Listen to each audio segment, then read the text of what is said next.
चलो कल कहाँ तक पढ़े थे बताओ। 213 तक हो गया है ना। आर्टिकल 213 क्या था बताओ। राज्यपाल का अध्यादेश। अध्यादेश का पूरा डिटेल पहले पढ़ा दिया हूँ। तो बस आर्टिकल बस अपन देखे थे, समझ में आ रहा है। और आर्टिकल नंबर जो 214 है, आर्टिकल 214 से लेकर कहाँ तक आपका हाई कोर्ट का अनुच्छेद मिलेगा। 214 से लेकर 231, ठीक है ना, 31 तक किससे रिलेटेड है बोलेंगे तो हाई कोर्ट के बारे में पूरा जानकारी इसके अंतर्गत दिया गया है। जैसे सुप्रीम कोर्ट के अंतर्गत देखे थे, अधिकांश चीज सेम टू सेम आपको मिलेगा यहाँ। बस आर्टिकल चेंज रहेगा, लेकिन धीरे धीरे देखेंगे। जो भी महत्वपूर्ण चीजें हैं हाई कोर्ट का उसको पढ़ना है। और भारत के अंतर्गत भारत में कुल कितने हाई कोर्ट है बोलेंगे तो क्या बताओगे। कितना हाई कोर्ट है। 25 हाई कोर्ट है। तो उनका मुख्यालय कहाँ कहाँ, ये क्वेश्चन आ सकता है। जैसे कि बिलासपुर हाई कोर्ट अपने छत्तीसगढ़ में है।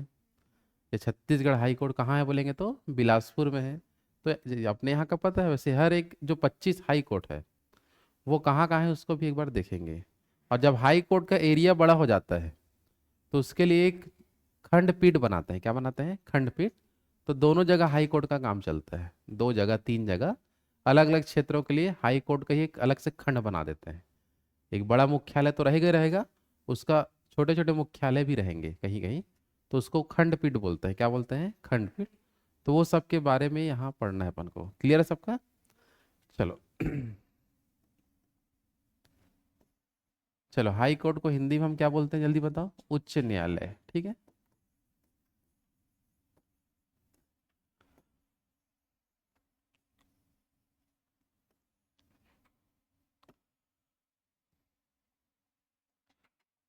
चलो उच्च न्यायालय का हम देखेंगे ध्यान से। उच्च न्यायालय का आर्टिकल पूछेगा तो किसमें टिक लगाओगे। 214 से चालू होके कहाँ तक जाएंगे, 231 तक का आर्टिकल पूरा इसमें आपको देखने मिलेगा। आया बात समझ में। उच्च न्यायालय का आर्टिकल कहाँ से कहाँ तक है बोलेंगे तो 214 से चालू होकर 231 तक आपको मिल जाएगा, ठीक है। चलो अब एक एक आर्टिकल को लाइन से देखते हैं अपन हाई कोर्ट के बारे में।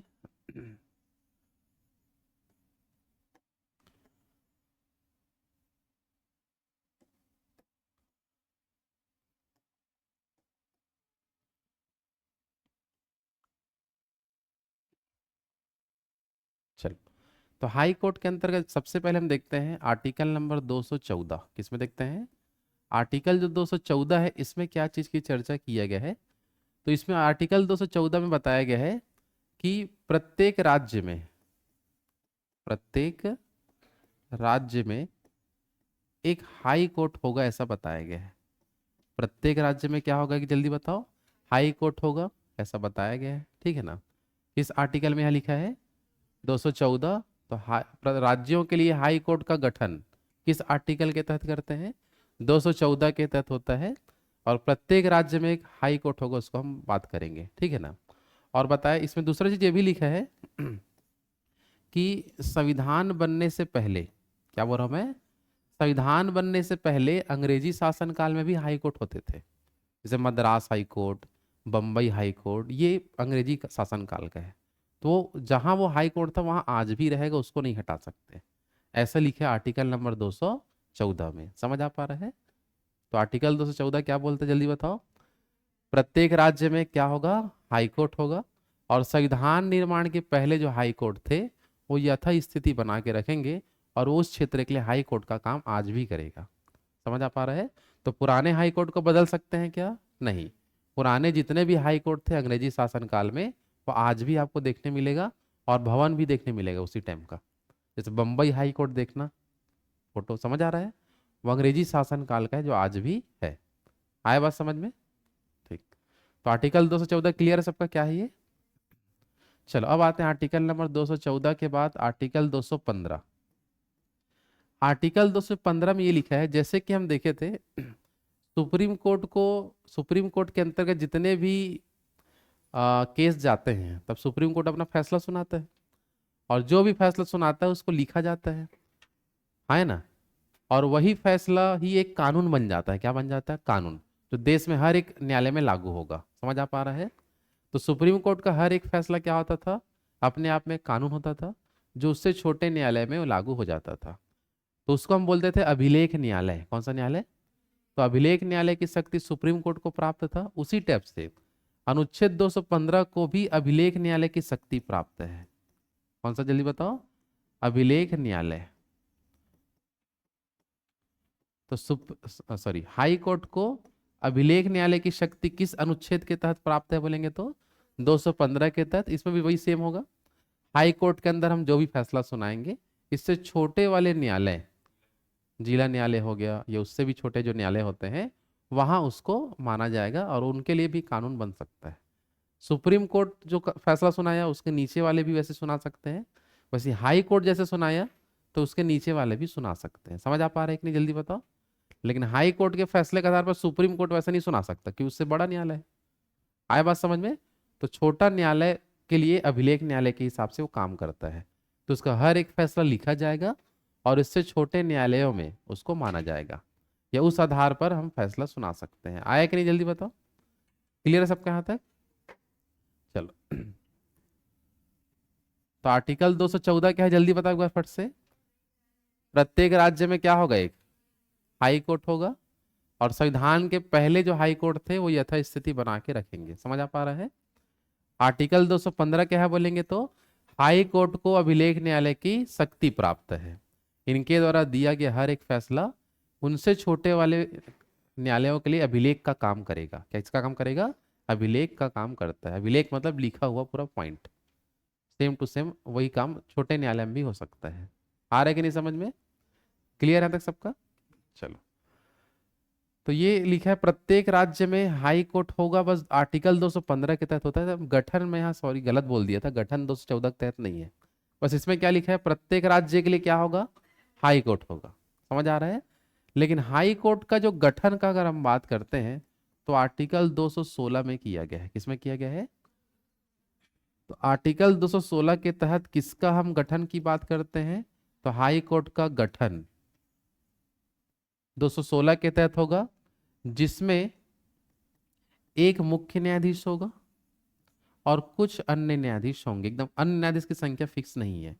एक मुख्य न्यायाधीश होगा और अन्य न्यायाधीश होंगे, जिनको मिला के किसका गठन करेंगे, जल्दी बताओ? हाई कोर्ट का गठन करेंगे। समझ आ पा रहा है? और इन सब की जो नियुक्ति है गठन के संबंध में, जितने भी न्यायाधीश होंगे उनकी नियुक्ति कौन करेगा बोलेंगे तो राष्ट्रपति करते हैं। कौन करते हैं? तो राष्ट्रपति द्वारा नियुक्त मुख्य न्यायाधीश और अन्य न्यायाधीशों के मिलने से हाई कोर्ट का गठन होगा। किसका गठन होगा बताओ? हाई कोर्ट का गठन होगा। किस आर्टिकल के तहत? 216 के तहत ऐसा होता है। समय समय पे न्यायाधीश बदलते जाते हैं, ये नियुक्ति करते ही जाएगा। समझ आ पा रहा है ना? चलो फिर से देखो, 214 क्या है जल्दी बताओ? प्रत्येक राज्य में हाई कोर्ट होगा। ठीक है। 215 क्या है? हाई कोर्ट को अभिलेख न्यायालय की शक्ति प्राप्त है। 216 क्या है जल्दी बताओ? हाई कोर्ट का गठन मुख्य न्यायाधीश और अन्य न्यायाधीशों के मिलने से होगा, जिनकी नियुक्ति राष्ट्रपति करेगा समय समय पर। आया समझ में? आया ना? चलो।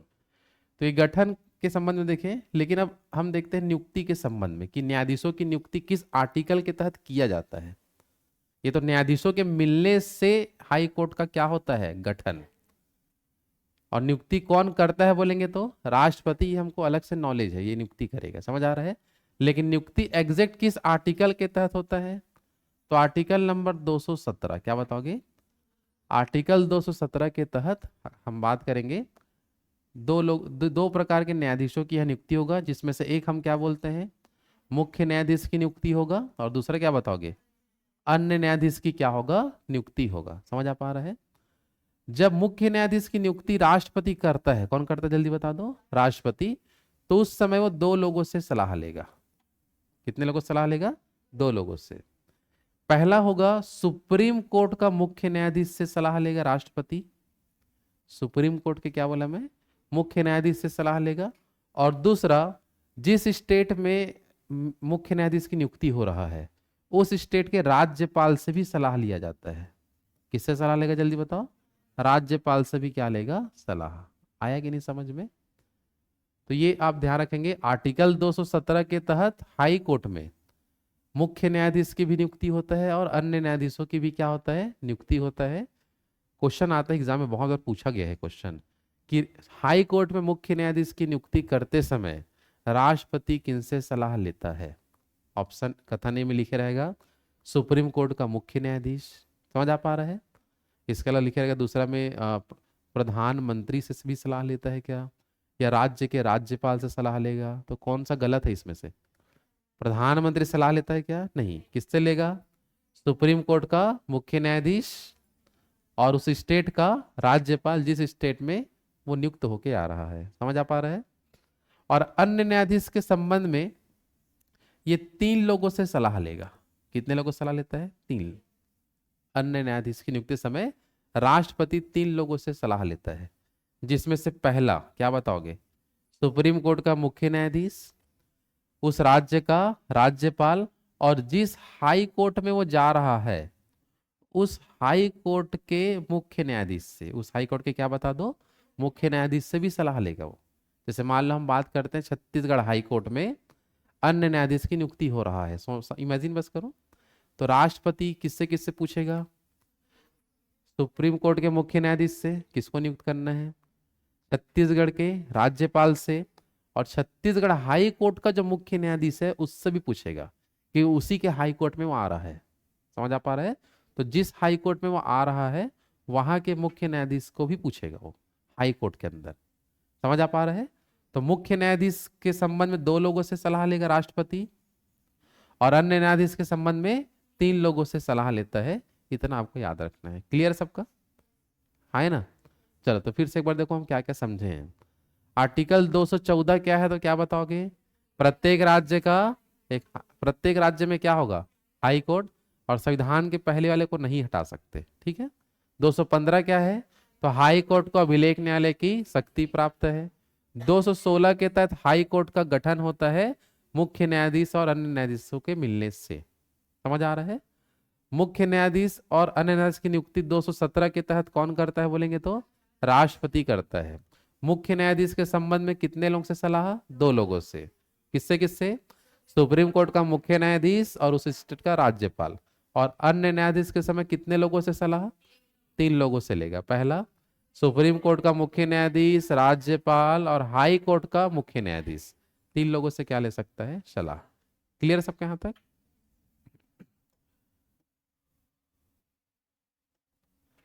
चलो इसके बाद नेक्स्ट आगे बढ़ते हैं, 217 के बाद आते हैं 218, उतना इंपॉर्टेंट नहीं है तो इसलिए नहीं लिखा उसको मैं। आर्टिकल नंबर 219 को समझना, किसको समझते हैं, 219, ठीक है ना। आर्टिकल नंबर 219 के तहत हाई कोर्ट के न्यायाधीशों को शपथ कौन दिलाता है, इसकी चर्चा किया गया है। नियुक्ति तो कौन करता है बता दो, राष्ट्रपति क्या करता है, नियुक्ति। लेकिन हाई कोर्ट के न्यायाधीशों को शपथ कौन दिलाता है, तो आप बताओगे राज्यपाल। कौन दिलाएगा, राज्यपाल दिलाता है। क्लियर सबका। और राज्यपाल अगर नहीं है तो उस समय राज्यपाल द्वारा नियुक्त व्यक्ति भी शपथ दिला सकता है, ऐसा नियम है, समझ आ पा रहा है। ना होने की कंडीशन में ऐसा हो सकता है। तो दोनों चीज आपको पता होना चाहिए कि अनुच्छेद 219 के तहत हाई कोर्ट के न्यायाधीशों को कौन शपथ दिलाता है, जल्दी बताओ, जोर से बोलो, राज्यपाल। और राज्यपाल नहीं है उस समय, राज्यपाल द्वारा नियुक्त व्यक्ति। तो कथन निष्कर्ष घुमावदार जब भी दे तो दोनों लाइन को लिख देता है। पहला लिखेगा केवल राज्यपाल, दूसरा रहेगा राज्यपाल या राज्यपाल द्वारा नियुक्त व्यक्ति। तो केवल राज्यपाल वाला आंसर हमारा गलत हो जाएगा, समझ आ पा रहा है। क्योंकि हमारे संविधान में दोनों चीज लिखा है, राज्यपाल या राज्यपाल के द्वारा नियुक्त व्यक्ति। तो वो लाइन को आप सही दोगे, केवल शब्द जोड़ के उसको गलत कर देते हैं। आए कि नहीं समझ में। तो उस चीज को ध्यान रखना, कथन निष्कर्ष में यही छोटा छोटा जो पॉइंट होता है उसके कारण वो गलत हो जाता है। क्लियर आता है सबका। आगे बढ़े, नहीं बढ़े, वो तो नहीं बोल रहा उधर, नहीं बढ़ना है। हाँ वहीं बैठो, कहाँ बढ़ोगे, सही बात है। नहीं आप बढ़ भी नहीं पाओगे क्योंकि जगह नहीं है आपके लिए।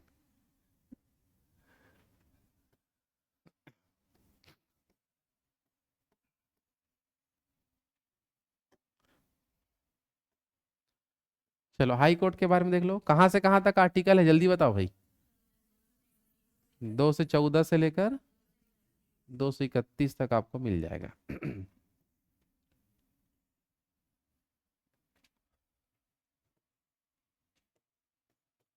चलो आगे बढ़ते हैं। इसके बाद नेक्स्ट आर्टिकल है हमारा आर्टिकल नंबर 220। ठीक है, चलो आर्टिकल नंबर जो 220 है, इसमें देखो क्या चीज के बारे में चर्चा है। जैसे कि हाई कोर्ट के अंदर अगर कोई हम बात करते हैं स्थायी न्यायाधीश है, कौन सा न्यायाधीश? स्थायी न्यायाधीश। स्थायी न्यायाधीश लिखने से भी इंपॉर्टेंट ये है कि देखो बीच बीच में हाई कोर्ट में अस्थायी न्यायाधीश भी आते हैं काम चलाने के लिए, उसको तदर्थ न्यायाधीश बोलते हैं। तो ये आर्टिकल जो बता रहा हूँ केवल किनके लिए काम करेगा? स्थायी न्यायाधीश। अगर सिर्फ बोल दूंगा हाई कोर्ट का न्यायाधीश तो स्थायी अस्थायी दोनों शामिल हो जाएगा। इसलिए क्या लिखा हो जल्दी बताओ?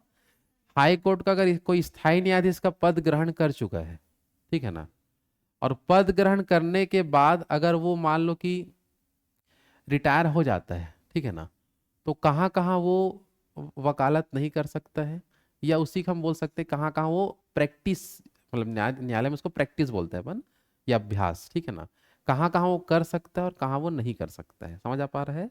हाँ है ना? तो अगर कोई हाई कोर्ट का स्थायी न्यायाधीश का पद धारण कर चुका है, तो वो अगर हम बात करें सुप्रीम कोर्ट और अन्य हाई कोर्ट, अन्य क्या लिखा हूं मैं? हाई कोर्ट, सुप्रीम कोर्ट, और जैसे मान लो कि छत्तीसगढ़ का अगर हम हाई कोर्ट का बात करते हैं और छत्तीसगढ़ हाई कोर्ट में कोई स्थायी न्यायाधीश का पद में था और वो हो गया है उस पद से रिटायर। समझ आ पा रहा है? आए ना? तो उस पोजीशन में क्या होगा? तो आर्टिकल 220 में लिखा है कि वो सुप्रीम कोर्ट में अभ्यास कर सकता है और छत्तीसगढ़ के अलावा दूसरे हाई कोर्ट में अभ्यास कर सकता है। समझ आ पा रहा है? लेकिन छत्तीसगढ़ के हाई कोर्ट में, अगर हम छत्तीसगढ़ का उदाहरण लेते हैं तो, और छत्तीसगढ़ के अंदर कोई भी अन्य जो न्यायालय होगा छत्तीसगढ़ के अंदर, या हम ये बोल सकते हैं कि छत्तीसगढ़ ना लेके हाई कोर्ट से नीचे कोई भी यदि न्यायालय है तो वहां वो अभ्यास नहीं कर सकता है। बात समझ पा रहे हो? हाई कोर्ट से ऊपर जा सकता है, तो हाई कोर्ट से ऊपर जाके कहाँ प्रैक्टिस कर सकता है? सुप्रीम कोर्ट में कर सकता है, या छत्तीसगढ़ हाई कोर्ट में अगर है मान लो, तो इसको छोड़ के देश के किसी भी हाई कोर्ट में भी अभ्यास कर सकता है, क्योंकि अपने हाई कोर्ट के बारे में वो हर चीज़ समझ चुका है, हर चीज़ उनके जान पहचान में है, तो वहाँ बस प्रैक्टिस के लिए उसको नहीं अनुमति होता है। समझ आ पा रहा है? लेकिन बाकी अन्य हाई कोर्ट में जा सकता है। इसके अलावा छत्तीसगढ़ हाई कोर्ट में वो कुछ अभ्यास नहीं कर पाएगा, और हाई कोर्ट से नीचे के जितने भी न्यायालय होंगे देश में कहीं भी, वहां वो प्रैक्टिस नहीं कर सकता है। बात समझ पा रहे हो? तो ये चीज आर्टिकल 220 याद रखना। 220 क्या है जल्दी बताओ? हाई कोर्ट के स्थायी न्यायाधीशों का अभ्यास पर प्रतिबंध। क्या बता रहा हूं मैं? अभ्यास पर प्रतिबंध। किस पे प्रतिबंध है? जिस हाई कोर्ट में था वहां का हाई कोर्ट, और हाई कोर्ट से छोटे न्यायालय। समझ आ पा रहे हैं? कहाँ कहाँ अभ्यास कर सकता है बता दो? सुप्रीम कोर्ट में कर सकता है, और अन्य न्याय हाई कोर्ट में कर सकता है देश के कहीं भी। क्लियर है सबका? तो इस चीज को यहाँ समझना है। आ रहा बात समझ में? यहाँ तक आए ना? चलो चलो इसके बाद देखते हैं आर्टिकल नंबर 220 के बाद आते हैं आर्टिकल नंबर 221। चलो आर्टिकल नंबर 221 है, इसके अंतर्गत बताया गया है कि हाई कोर्ट में जो न्यायाधीश होते हैं उनका वेतन का निर्धारण कौन करता है? कौन डिसाइड करेगा कि हाई कोर्ट के न्यायाधीशों को कितना वेतन दिया जाए? कौन से हाई कोर्ट का वेतन? अब देखो हाई कोर्ट के जो न्यायाधीश होते हैं वो डिसाइड करता है कि कौन से हाई कोर्ट के न्यायाधीशों को कितना देना है, क्या फिक्स होना चाहिए। तो इसका पूरा निर्धारण संसद के हाथ में होता है। किसके हाथ में होता है? संसद। आ रहा बात समझ में? तो हाई कोर्ट के न्यायाधीशों का जो वेतन का निर्धारण कौन करता है? संसद। और संसद अगर निर्धारण नहीं किया है तो आप बता सकते हो दूसरी अनुसूची में जितना उनका वेतन लिखा होगा उतना उनको मिल जाएगा। समझ आ पा रहे हैं? है ना? तो आर्टिकल 221 किससे संबंधित है? हाई कोर्ट के न्यायाधीशों के वेतन के बारे में बताया गया है। हाई कोर्ट का जो न्यायाधीश होगा उसका वेतन का निर्धारण सदैव कौन करेगा? संसद, ना कि राज्य का विधानमंडल। समझ आ पा रहा है? ऑप्शन में अगर है तो हाई कोर्ट बोलने से क्या होता है? राज्य में आ जाते हैं, तो विधानमंडल को दिमाग मत लगाना। समझ में आ रहा है? न्यायालय वाला अगर मामला है हाई कोर्ट वाला, तो उनके वेतन का निर्धारण कौन करेगा? संसद। और संसद अगर निर्धारण नहीं किया उस पोजीशन में क्या होगा? दूसरी अनुसूची के तहत उनको वेतन दिया जाएगा। राज्य का, राज्य के जो संचित निधि होता है ना, उनसे उनको पेमेंट जाता है। काम क्योंकि राज्य के लिए कर रहे हैं ना, भले कितना वेतन मिलेगा केंद्र संसद बताएगा, लेकिन जितना वेतन लिख दिया राज्य के संचित निधि से उनको जाएगा वेतन। समझ आ पा रहे हैं? जो भी अधिकारी है, कर्मचारी है, ये सब जो भी होते हैं उनको लेकर। समझ आ पा रहा है? और ये भी रहता है जैसे कि न्यायालय में जो फीस जमा करते हैं ना कुछ भी मामलों को लेकर, जैसे कि मान लो जमानत कराना है तो जमानत के लिए फीस लगता है। अलग अलग केस में अलग अलग पैसा रहता है जमानत के लिए। समझ आ रहा है ना? तो वो जो फीस ना संचित निधि में नहीं आता है राज्य के, वो न्यायिक कार्य में ही यूज होता है उनके। नहीं लगता है? वैसे ही रहता है क्या?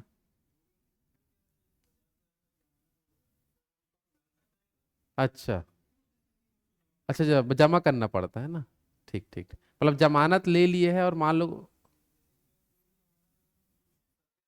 हाँ हाँ। अच्छा, शर्तों के आधार पर उनका राशि डिसाइड करके उनको पे कराते हैं एडवांस, ठीक है ना? एडवांस मतलब बोल सकते हैं, मतलब उनको रखे रहते हैं, बॉन्ड रखे रहते हैं क्या? अच्छा अच्छा, चलो।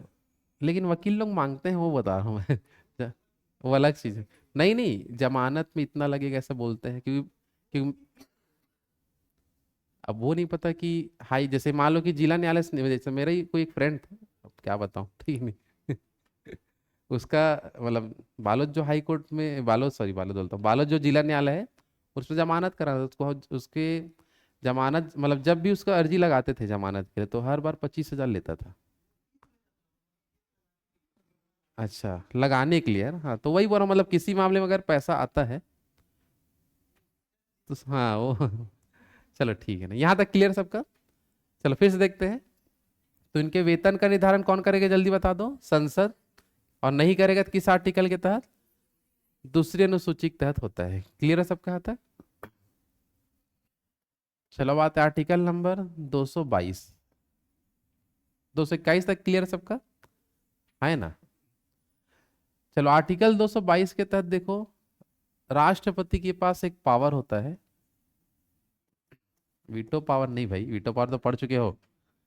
आर्टिकल 222 के तहत राष्ट्रपति क्या कर सकता है? तो राष्ट्रपति के पास ट्रांस जो हाई कोर्ट न्यायाधीश जो होते हैं ना उनका ट्रांसफर कहीं भी कर सकता है। आर्टिकल 222 के तहत राष्ट्रपति क्या कर सकते हैं जल्दी बता दो? हाई कोर्ट के जो न्यायाधीश होंगे उनका स्थानांतरण कर सकता है। क्या कर सकता है? स्थानांतरण।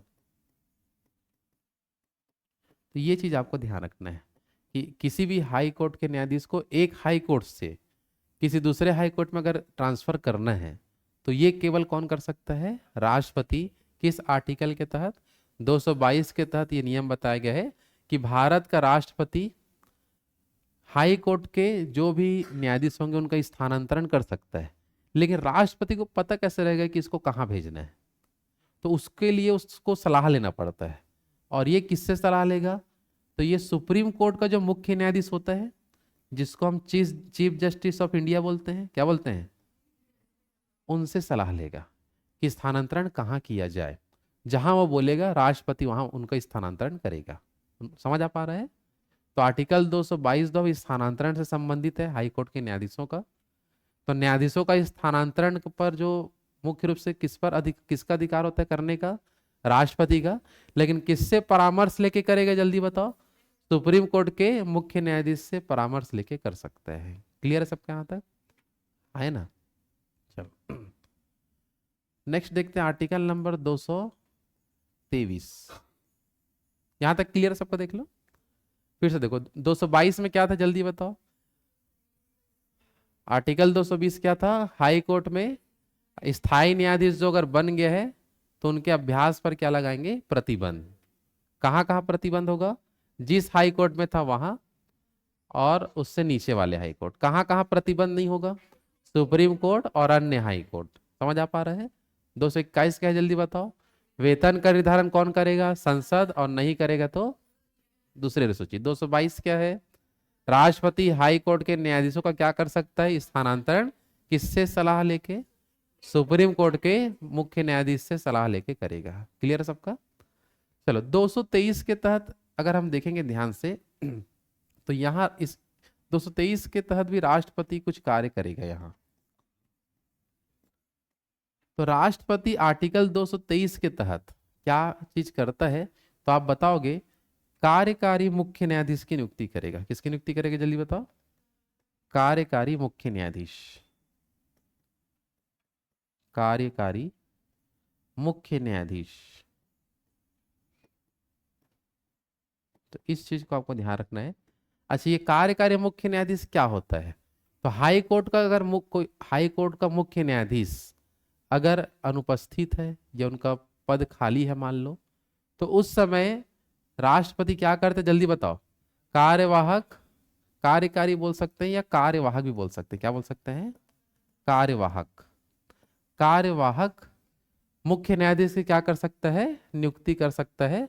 अगर हाई कोर्ट के न्यायाधीश का जो पद रिक्त हो गया या अनुपस्थिति किसी भी कंडीशन में राष्ट्रपति ऐसा कर सकता है। क्लियर है कि नहीं जल्दी बताओ? बन जाएगा सबसे? चलो तो दो अभी तक जो देखे एक बार ध्यान से देखो। तो 214 क्या है जल्दी बता दो? प्रत्येक राज्य में हाई कोर्ट होगा। 215 क्या है? हाई कोर्ट को अभिलेख न्यायालय की शक्ति प्राप्त है। 216 क्या है? हाई कोर्ट के न्यायाधीश का गठन मुख्य न्यायाधीश और अन्य न्यायाधीशों को मिलने से होगा, जिनकी नियुक्ति समय समय पर राष्ट्रपति करेगा। समझ आ पा रहे हैं? 217 क्या था? मुख्य न्यायाधीश और अन्य न्यायाधीश की नियुक्ति कौन करेगा? राष्ट्रपति। समझ आ पा रहे हैं?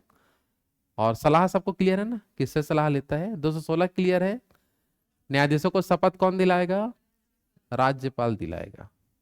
देखो, नियुक्ति राष्ट्रपति करेगा, शपथ कौन दिलाएगा? राज्यपाल। 220 क्लियर है सबका? स्थायी न्यायाधीशों के अभ्यास पर प्रतिबंध। इसके अलावा 221 क्या है? वेतन निर्धारण संसद। 222 क्या था जल्दी बता दो? राष्ट्रपति न्यायाधीशों का स्थानांतरण कर सकता है। किसके सलाह पर? सुप्रीम कोर्ट से परामर्श लेके करेगा। क्लियर है सबका? 223 क्या है बोलेंगे तो कार्यवाहक बोलना ज्यादा ठीक है। कार्यवाहक मुख्य न्यायाधीश की क्या होगा? नियुक्ति। यहां तक क्लियर है सबका? आगे बढ़े। चलो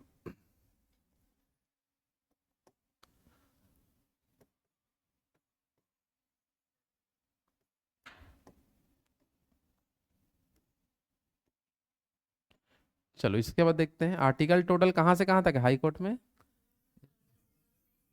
214 से लेकर 231। क्लियर है? चलो अब आगे बढ़ते हैं। अभी तक हमारा कहाँ तक हो चुका है?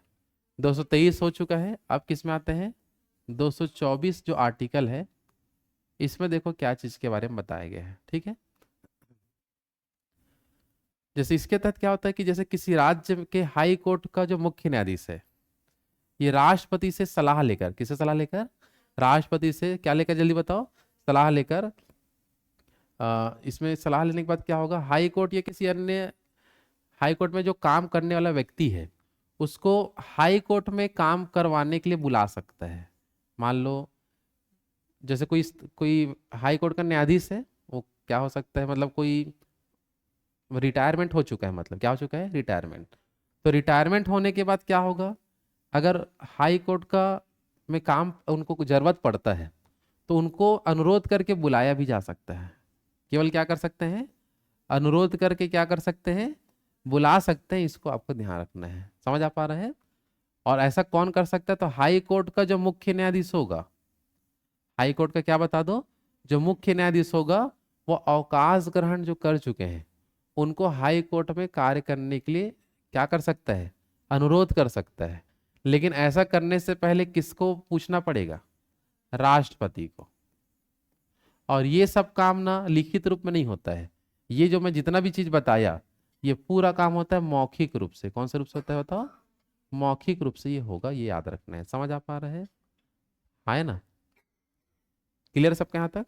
तो आर्टिकल 224 एक बार फिर से बता दो क्या लिखा है? हाई कोर्ट का क्या बता दो? मुख्य न्यायाधीश। एक मिनट रुको, तो मैं थोड़ा कंफ्यूजन हो गया। 224 और 225 एक मिनट, थोड़ा सा गड़बड़ हो गया है।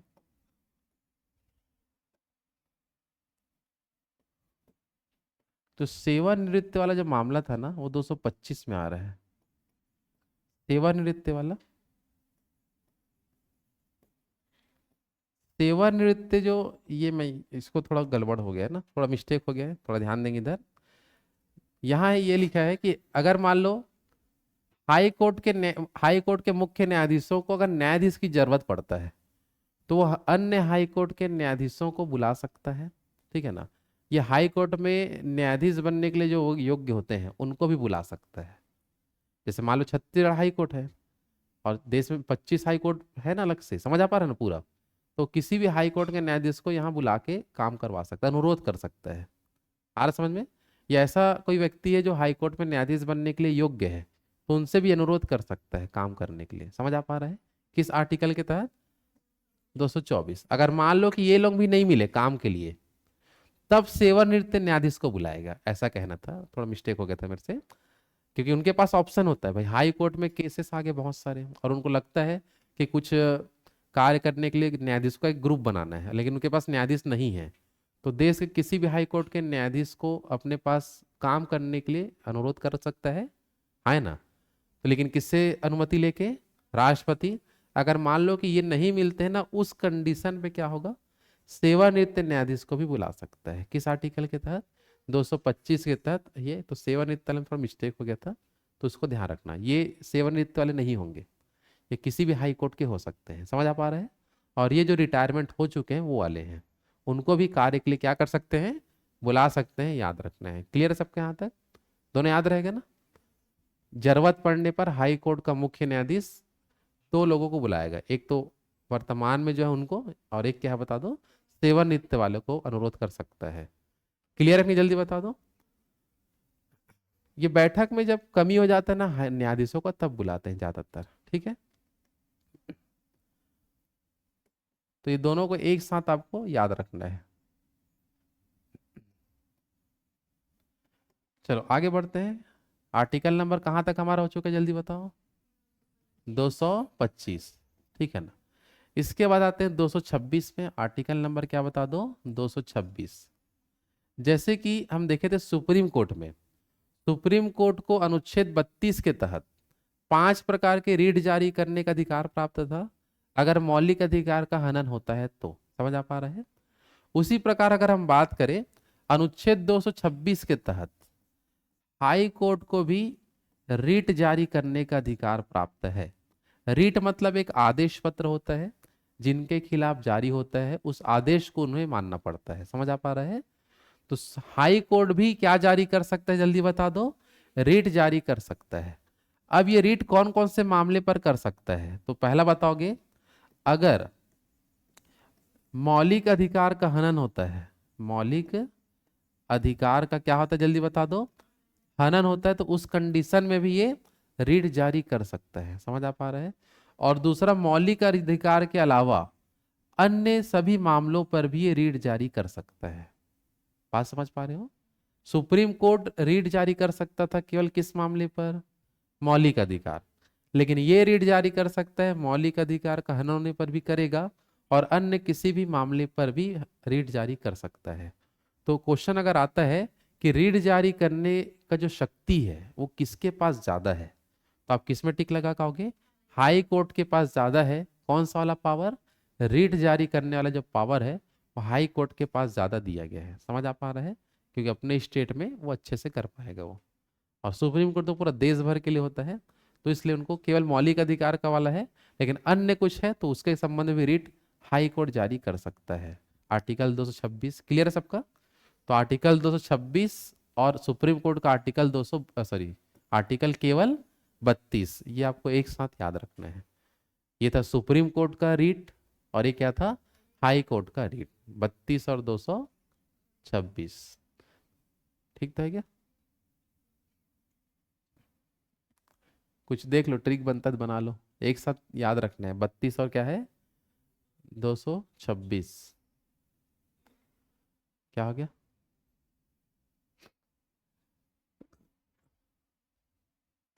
देखो, ये ऐसे याद रखना, जैसे एक साथ अगर लिखना चाहे, तो 3 बहुत बार दूनी 26 ऐसे करके, ठीक नहीं मतलब 3 दूनी 6 ऐसे, समझ नहीं आ रहा है? 3 दूनी 6, बड़ा हाँ। वो ऐसी है, लॉजिक याद रहता है एक साथ, क्या होता है याद रखना, क्या रीट वाला जब भी आता रहा तो याद रखना। क्लियर है सबका? 3 दूनी क्या होगा? 6, लेकिन कितना बार दो? 3 है तो 3 बार दो, ऐसा करके है। समझ आ पा रहा है? फिर बंटवारा कर देना ठीक है। क्लियर है? नहीं जल्दी बताओ, दिमाग अचानक लग जाता है, हो जाता है। क्लियर सबके यहाँ तक? आगे बढ़े।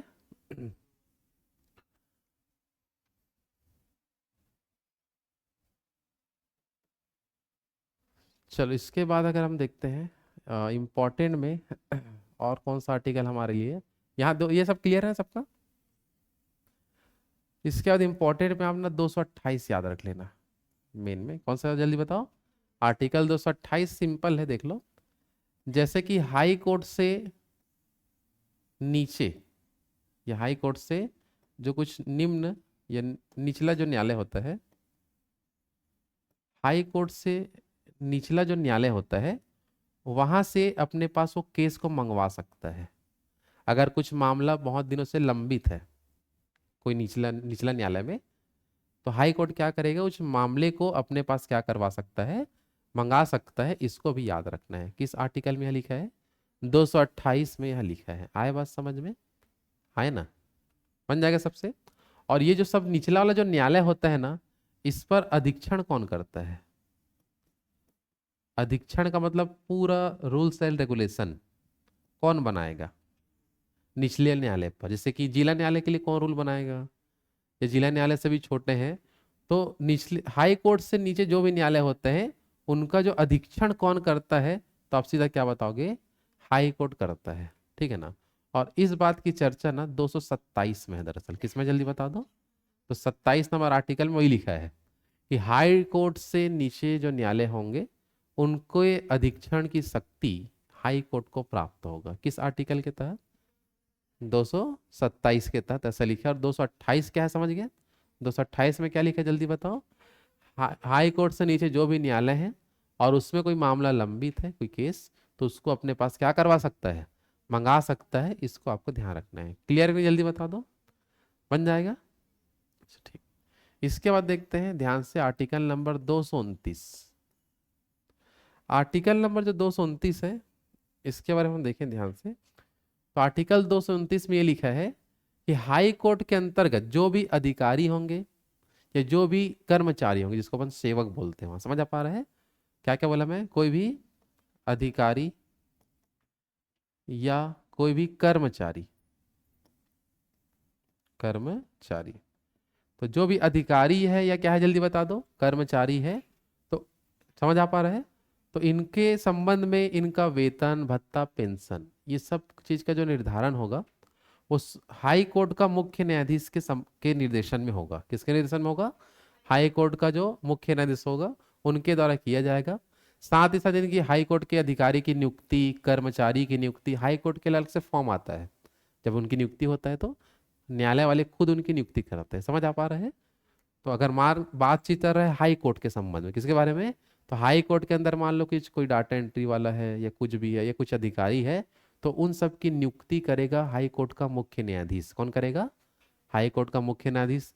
और इनको जो वेतन भत्ता पेंशन ये जो भी होगा, वो राज्य की संचित निधि से जाएगा। राज्य की क्या बता दो? संचित निधि से जाता है। ये भी आपको याद रखना है। क्लियर है कि जल्दी बताओ? आ रहा है तक समझ में? है ना? तो फिर से एक बार देखो ध्यान से क्या लिखा है। 226 सबको क्लियर है? 226 के तहत हाई कोर्ट क्या जारी कर सकता है? रेड जारी कर सकता है। 227 के तहत क्या होता है? हाई कोर्ट जो होता है निचले न्यायालय का अधीक्षण कर सकता है। 228 के तहत क्या होता है, जल्दी बता दो। निचला न्यायालय में कुछ केस पेंडिंग है, उसको अपने पास मंगा भी सकता है। 229 के तहत हाई कोर्ट का मुख्य न्यायाधीश हाई कोर्ट में अधिकारी और कर्मचारी की नियुक्ति करेगा। और इनको जो भी वेतन भत्ता पेंशन होगा, वो कहाँ से मिलेगा? राज्य की संचित निधि से मिलता है। क्लियर है कि नहीं, जल्दी बता दो यहाँ तक। चलो इसके अलावा देखते हैं नेक्स्ट जो आर्टिकल यहाँ हम देखते हैं, आर्टिकल नंबर 230। आर्टिकल जो 230 है, इसमें देखो क्या बताया गया है। यहाँ बताया गया है कि संसद जो है हाई कोर्ट के शक्ति का विस्तार कर सकता है। हाई कोर्ट का जो पावर है उसको क्या कर सकता है, बढ़ा भी सकता है। इस आर्टिकल में यह लिखा है, जल्दी बता दो। तो 230 के तहत संसद विधि द्वारा हाई कोर्ट के शक्ति का क्या कर सकता है, जल्दी बता दो, विस्तार। शक्ति का विस्तार कर सकता है। आया कि नहीं समझ में, आए ना। और साथ ही साथ शक्ति का विस्तार कर सकता है, या वहां अगर हम बात करेंगे या इसके अलावा अधिकार को त्याग भी करवा सकता है, कुछ जो अधिकार को कम भी कर सकता है। लेकिन ये कर सकता है संसद। कौन कर सकता है बता दो, संसद दोनों प्रकार से यहाँ काम कर सकता है। क्लियर है कि नहीं, जल्दी बता दो, है ना। इसके अलावा हम देखते हैं आर्टिकल 230 के बाद आते हैं, आज के लिए एक लास्ट लिख देता हूँ, 231। आर्टिकल नंबर क्या बता दो, 231 में ये बताया गया है कि संसद जो है, कौन बता दो, संसद जो है 2 या 2 से अधिक राज्यों के लिए एक हाई कोर्ट भी बना सकता है। समझ आ पा रहे हैं, है ना। तो संसद 231 क्या है, जल्दी बता दो फट से। 2 या 2 से अधिक राज्यों के लिए या केंद्र शासित प्रदेशों के लिए एक ही हाई कोर्ट भी हो सकता है, ऐसा आपको याद रखना है। समझ आ पा रहे हैं, है ना। तो ये आपको आर्टिकल 231 में देखो, हमारे यहाँ टोटल कितने हाई कोर्ट हैं, 25। तो 25 हाई कोर्ट, लेकिन हमारे यहाँ कितने राज्य हैं, 28 राज्य। कितने केंद्र शासित प्रदेश हैं, 8। तो सबके लिए तो 25 जो होगा उसी में समाहित है। 25 हाई कोर्ट पूरा देश को संभालेगा। तो जो केंद्र शासित प्रदेश हैं या कुछ कुछ जो छोटे मोटे जो राज्य हैं, उनको अगल बगल के जो राज्य के हाई कोर्ट पे सौंप देते हैं। समझ आ पा रहा है कि वहां अगर कुछ केस आएगा तो भाई वहां हो जाएगा, उनका सुनवाई वही होगा, ऐसा करके। बात समझ पा रहे हो। तो 2 या 2 से अधिक राज्यों के लिए भी एक हाई कोर्ट होगा, किस आर्टिकल के तहत, 231 के तहत होगा। और ऐसा केवल कौन कर सकता है, संसद कर सकता है। और अगर हम देखें संख्या को लेके, तो हमारे देश में कितने हाई कोर्ट है, 25 हाई कोर्ट है और 3 साझा हाई कोर्ट है। साझा मतलब कंबाइन वाला। समझ आ पा रहे हैं, वो 3 जो साझा हाई कोर्ट रहेगा उसको हम लास्ट टाइम पूरा लिस्ट जब पढ़ेंगे तो वहां देखेंगे। समझ आ पा रहे हैं। तो आर्टिकल 231 सबको क्लियर है कि नहीं, जल्दी बताओ, बन जाएगा। चलो एक बार रिवीजन कर लो क्या क्या आज हम लोग देखे हैं। तो यहाँ तक देखते हैं, कल इसके आगे पढ़ लेंगे ना। चलो चलो 214 सबको समझ में आ गया था। प्रत्येक राज्य के लिए क्या होगा, हाई कोर्ट, पहले बोल दिए थे इसमें। लेकिन बाद में आगे देखने मिला कि 2 या 2 से अधिक राज्यों के लिए भी क्या होगा, हाई कोर्ट होगा, किस आर्टिकल के तहत। तो 231 को भी यहीं लिख दे रहता हूँ, दोनों लगभग सेम है। समझ आ पा रहा है।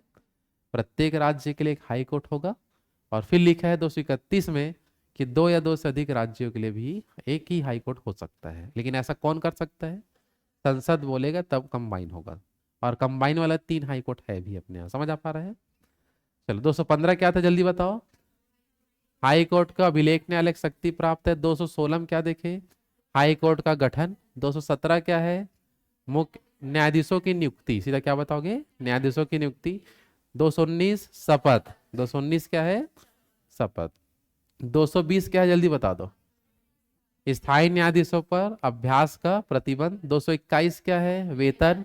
222 क्या है, न्यायाधीशों का स्थानांतरण। डिटेल समझ आ गया ना, कौन करता है क्या, वो आपको दिमाग में रखना है, ठीक है।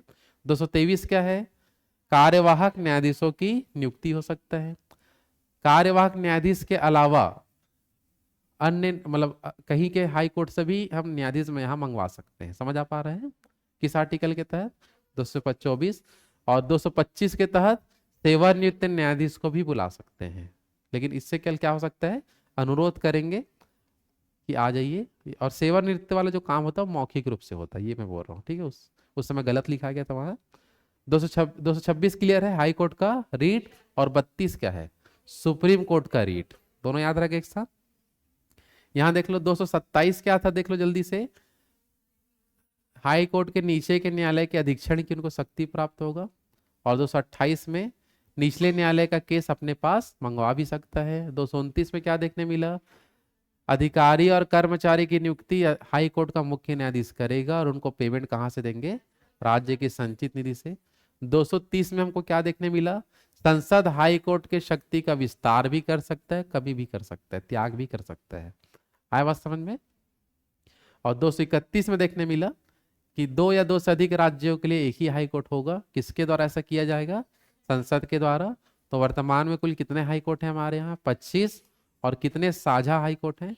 3 साझा हाई कोर्ट। तो वो लास्ट हम पूरा लिस्ट पढ़ेंगे, पहले आर्टिकल खत्म कर देंगे। समझ आ पा रहे कि नहीं? क्लियर सबके यहाँ तक? चलो तो आज यही तक करते हैं। टोटल कहाँ तक जाना है अपन को? 230 से कहाँ तक है? सॉरी सॉरी, 214 से 231। तो कल एक आर्टिकल और देख लेंगे, फिर एक लिस्ट लिखा दूंगा हाई कोर्ट वाला। समझ आ पा रहा है? हाँ है ना? उसके बाद फिर जिला न्यायालय वगैरह भी है, कुछ कुछ पॉइंट है, उसको भी देखना है। ठीक है।